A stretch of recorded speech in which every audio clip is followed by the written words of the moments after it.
یونانی کہتے ہیں کہ عورت سانپ سے زیادہ خطرناک ہے۔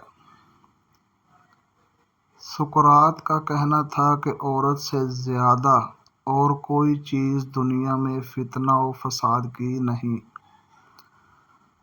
بوناوٹیوکر کا قول ہے کہ عورت اس بچھو کی مانند ہے جو ڈنگ مارنے پر تلا رہتا ہے۔ یوحنا کا قول ہے کہ عورت شر کی بیٹی ہے اور امن و سلامتی کی دشمن ہے۔ رومن کیتھولک فرقہ کی تعلیمات کی روح سے عورت کلام مقدس کو چھو نہیں سکتی اور عورت کو گرجا گھر میں داخل ہونے کی اجازت نہیں۔ عیسائیوں کی سب سے بڑی حکومت رومۃ الکبریٰ میں عورتوں کی حالت لونڈیوں سے بدتر تھی۔ ان سے جانوروں کی طرح کام لیا جاتا تھا۔ یورپ کی بہادر ترین عورت جون آف آرک کو زندہ جلا دیا گیا تھا۔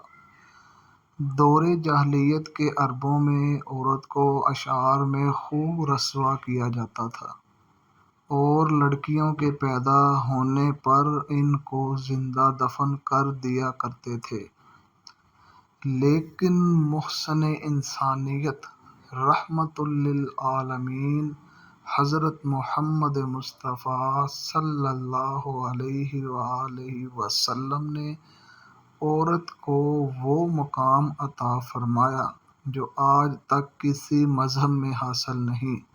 اب اگر عورت ماں ہے تو اس کے پاؤں کے نیچے جنت بیٹی ہے، تو بخشش کا ذریعہ بیوی ہے، تو ایمان کی تکمیل کا ذریعہ بہن ہے، تو غیرت کا ذریعہ۔ صلی اللہ علیہ وسلم۔